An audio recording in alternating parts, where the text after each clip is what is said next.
Walpole Film Festival started in 2003 as one of the first high school film festivals in the country. The program has been recognized nationally as a model for creativity and collaboration in the classroom. Students in the program are required to follow each step in modern independent digital filmmaking. This includes screenwriting, acting, art direction, shooting on digital cameras, editing on professional software, and composing original music. The festival culminates each year with a red carpet ceremony that celebrates the achievements of each crew.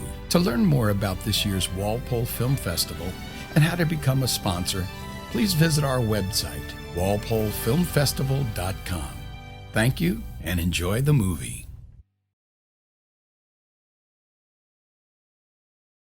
I remember having millions of boxes around my apartment in Russia and my mom trying to collect everything she could from the house. We were flying back to United States. Me being 13 years old, I was scared to start from a blank sheet of paper, knowing that I was not as fluent in English as I am right now. I like to think of my life as flights. My parents and I were new to American culture, so I had to figure out everything on my own. I had to fly by myself.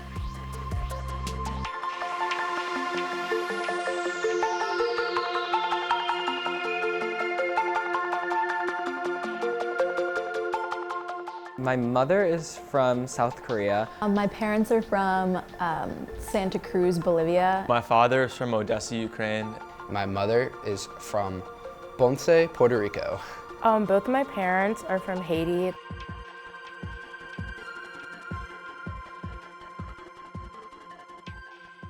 When we talk about migration in international relations, we talk about push factors that force people out of countries, and we talk about pull factors that bring people into countries. So push factors might be things like lack of employment in a home nation. It might be war. It might be that your group, whatever that is discriminated against by the government. All those things push people out. I don't usually wish I was raised in my native country because my mom usually speaks poorly of it in a way. She wasn't happy there because gender equality was kind of like not existent. Sometimes I actually do wish I was raised in India because I see how sometimes my parents can be disappointed in me, like not knowing how to speak my language and stuff. And I feel like it would have just been easier, like growing up in India, because I wouldn't have to worry about like changing how I act at home and in public and constantly fixing things and explaining things. And sometimes I just wish it would be if I just grew up in India, because I wouldn't have to worry about that. I'm very grateful to have been born in America because Haiti is a country that faces a lot of political turmoil, environmental things. They just had the earthquake a couple years back. And although the country is very much so progressing in terms of education, healthcare, and in the government, there's a lot more opportunities here, and the resources there just don't even begin to compare to those in the United States. Pull factors are things that attract people to a country. So you might move without a push factor in your home nation, but like maybe you come to a place because you specialize in an area where you can get a job in a nation. Maybe you need a job and a country's economy is doing well. Maybe a country offers medical supports that you don't have access to in your home nation. Maybe you need protection. That's a really big one right now. My flight started with culture shock. It took me about 20 minutes to respond to simple text. I just had no idea what BRB was. I had to Google it, so I feel bad for people who were texting me at that time. Also, I was shocked when I saw people wearing sweatpants and leggings to school, because in Russia, people supposed to wear uniforms, so there's no leggings or sweatpants. My mom also always tries to cook healthy, and me hanging out with my friends trying to buy a bag of chips was a really uncomfortable moments for me because I'm so used to just eating like green beans and rice. Culture shock is when you go to a place and you're not familiar at all with the culture, you're not familiar with the customs. So you asked me about the iceberg, which is something I'm not quite sure who came up with this idea, but it's the idea of small C culture and big C culture. And so basically the tip of the iceberg, the very, very small part, is what we call big C culture. And that's like the music from the culture, the food, the literature, all the things that you can just see what they are and they represent the culture. But then we have what we call the small c, little c stuff, and that's the stuff that's really hard to get. And it's all about how you're supposed to negotiate certain kinds of situations, understanding how people react to things, or how this is where you have your culture shock. There are so many scenarios where students have culture shock moving from home to school. For students here that are from here and for immigrant kids. So being at a home where maybe like you don't speak English as the first language. For kids moving from home to school where there's a different set of cultural expectations, navigating that socially, I think can be a hindrance to their academic achievement too. When I go to Bolivia, I feel like I don't belong, and I feel like I try to belong there too, but it just seems uncomfortable for me because I feel like I'm trying to be someone that I'm not, but like I am that person. When my father came to America, my grandparents had valued him learning English first, and they valued him learning American traditions because they felt that going to America as immigrants from Ukraine, like they needed to be Americanized if they wanted to fit in and succeed in the country. And I think that that's kind of how he grew up.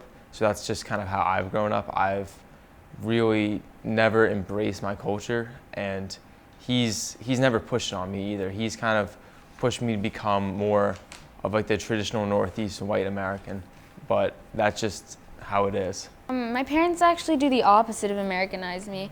They try to make me more Indian because they can see me losing it losing my culture when I'm surrounded by my friends and people in my school. In Spanish class, I will try to sound more like my peers rather than just sounding like what I sound when I'm with my parents. I'll have a slight accent when I'm talking to my parents and my family, but in Spanish class I'll speak like everyone else, which is just different. It's really challenging for people to remove accents because different languages actually have different language sounds that go with them. So we talk about in psychology that different languages have different types of phonemes, which are like the individual units of sound. And so if your first language doesn't have a particular sound that in a second language that you then have to use, it can be really hard to develop fluency and sound like a native speaker and get rid of your accent. So sometimes they stick around. I would say my parents' culture is embedded into my daily life because although we do speak mainly English, we speak the native language, Haitian Creole, pretty frequently. We listen to the music a lot, like I said before. The food is a very big part of it. So on a day-to-day basis, I am pretty immersed in Haitian culture. I don't get embarrassed if my family speaks Korean in public because I normally see other families doing it too. And it's a part of who they are, so I wouldn't want to take that away from them. If you're not a certain way, then you're viewed as different, which has made me growing up suppress my culture a considerable amount to the point where I don't even feel Hispanic anymore. Having a non-American name sometimes it's really annoying because whenever we have a substitute or at the beginning of the school year, I know that every single class I'm gonna have to say my name. But I look Middle Eastern to some people. I look a bunch of different things.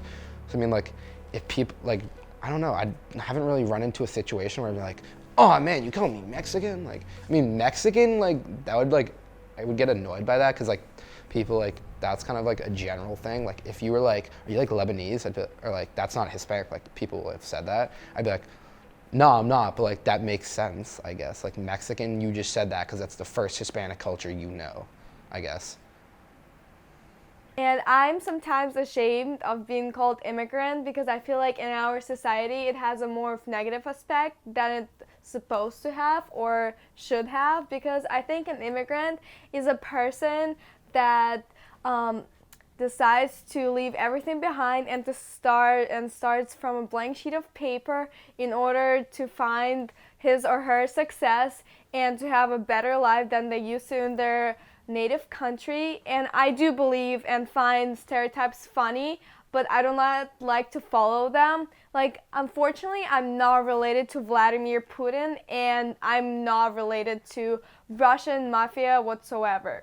Today, with like what's going on with like immigrants and stuff, I feel like people when if they try to insult me, they'll be like, oh, go back to Mexico, or like sick hopping over the border. Like, I'm just like, whoa, we didn't do that.